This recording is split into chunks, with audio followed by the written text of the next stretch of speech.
उन्हाळा सुरू झालेला आहे आणि वातावरणामध्ये भरपूर उष्णता आहे. तर अशा वेळेला आपल्याला थंड असं काहीतरी प्यावंसं वाटतं. जुन्या पद्धतीचे अजून अनेक थंड पेय आहेत की पूर्वीच्या बायका त्या घरच्या घरी बनवायच्या. अशा प्रकारची ती पेय म्हणजे वेगवेगळ्या पिठांचे आंबील. तर आपण आज आंबील बनवणार आहोत.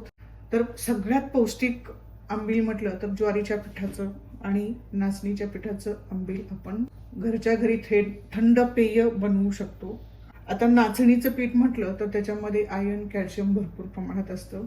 तर आज आपण बनवणार आहे नाचणीचे आंबील. कसा बनवता येईल? अतिशय सोपा आणि पटकन बनवता येतो. तर इथे घेतलेलं आहे मी नाचणीचं पीठ.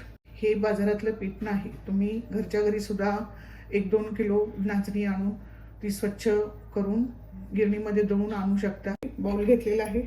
आता यामध्ये आपल्याला नाचणीचं पीठ घालून घ्यायचं आहे. 3 चमचे शीख भरून पीठ घेतलेलं आहे. मी थोडं थोडं पाणी घालून घेते.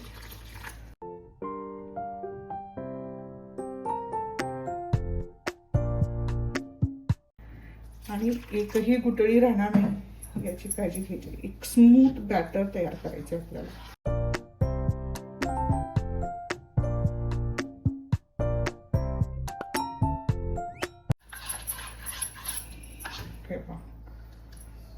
परफेक्ट बॅटर तयार केलेलं आहे मी. इथं मी भांड्यामध्ये पाणी उकळायला ठेवलेलं आहे. 1.5 लिटर पाणी मी इथं ठेवलेलं आहे उकळायला. आता या उकळत्या पाण्यामध्ये आपल्याला हे बॅटर आपण बनवलेलं आहे ते थोडं थोडं सोडून घ्यायचं आहे. पूर्ण मी घालून घेतलेलं आहे. आता हे असं ढवळून घ्यायचं आहे.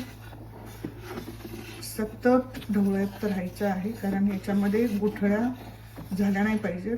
ते पहा, एकही गुठळी झालेली नाहीये. आणि आता हे एक 10 मिनिटं, फक्त 10 मिनिटं हे शिजवून घ्यायचं आहे.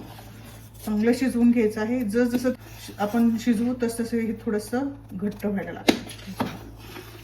आता नाचणीचे लाडू आणि नाचणीचे बिस्किट साखरेचा वापर न करता, गुळाचा वापर न करता ही रेसिपी मी माझ्या YouTube चॅनलवरती टाकलेली आहे. तुम्ही ती बघू शकता. आणि आता हे तुम्हाला कशी वाटली तेही मला कमेंटमध्ये जरूर लिहा. आता या उकळीमध्ये मी 1 चमचा जिरे, 5 ते 6 लसणाच्या पुड्या आणि 2 हिरवी मिरची, थोडीशी कोथिंबीर आणि 5 ते 7 पानं पुदिना घेतलेला आहे. आणि आता तो बारीक मी कुटून घेणार आहे. आता हे बारीक कुटून घेते.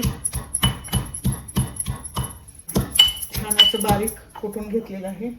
हे पहा, अशा प्रकारे हा आपला मसाला कुटून तयार आहे. आंबील आपलं छान उकळी आलेली आहे. मी जवळजवळ 7 मिनिटं हे आंबील छान शिजवून घेतलेलं आहे. पहा, एकदम स्मूथ असं बॅटर तयार झालेलं आहे. आता यामध्ये आपण घालून घ्यायचं आहे उकळीमध्ये कुटलेला मसाला. घालून घेऊया. आणि आता सगळ्यात महत्त्वाचं राहिले ते म्हणजे सैंधव मीठ. हे सैंधव मीठ मी 1 चमचा घेतलेला आहे. चवीनुसार सैंधव मीठ घालून घ्यायचं आहे. आंबील कसं आंबट, गोड, तिखट असं लागलं पाहिजे चवीला. गुळाचा खडा सुद्धा मी घालून घेते.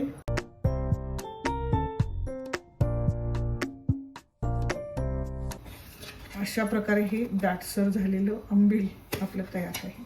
आता गॅस बंद करते मी. आणि आता मी थंड करायला ठेवणार आहे. पूर्णपणे थंडगार करायचं आहे. तुम्ही हे आंबील असंच पण पिऊ शकता. पण केव्हा? थंडीच्या दिवसामध्ये किंवा पावसाळ्यामध्ये.